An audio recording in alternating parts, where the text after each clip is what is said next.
Manhattan, New York.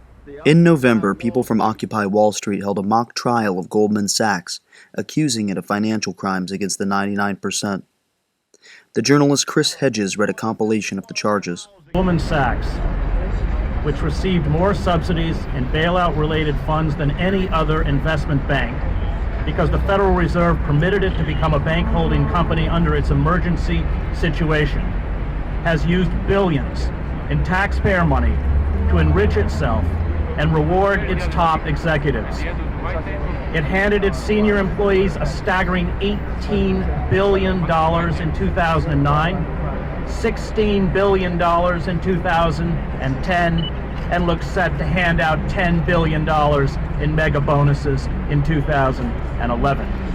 This massive transference of wealth upwards by the Bush and Obama administrations, now estimated at a staggering $13 to $14 trillion, went into the pockets of those who carried out fraud and criminal activity rather than the victims who lost their jobs, some of whom we'll hear today, their savings, and often their homes.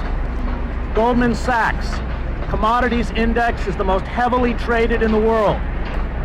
The company hoards rice, wheat, corn, sugar, and livestock, and jacks up commodity prices around the globe so that poor families can no longer afford basic staples, and many literally starve.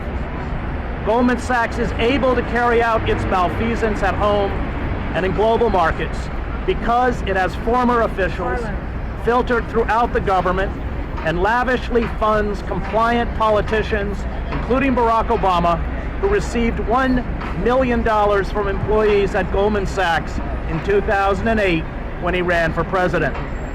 These politicians, in return, permit Goldman Sachs to ignore security laws that under a functioning judiciary system would see the firm indicted for felony fraud. Or, as in the case of Bill Clinton, these politicians pass laws such as the 2000 Commodity Futures Modernization Act, which effectively removed all oversight and outside control over the speculation in commodities, one of the major reasons food prices around the world have soared. In 2008 and 2010, prices for crops such as rice, wheat, and corn doubled or tripled, making life precarious for hundreds of millions of people. And it was all done so a few corporate oligarchs, the 1%, could amass personal fortunes in the tens of millions and often hundreds of millions of dollars. After listening to more testimonies, the General Assembly of Occupy Wall Street deliberated and declared Goldman Sachs guilty of financial crimes against humanity. A march was organized to deliver the verdict of this popular trial. Police arrested 16 people, including journalist Chris Hedges, among others, during the rally outside the headquarters in Lower Manhattan. Reporting from New York, this is The Real News.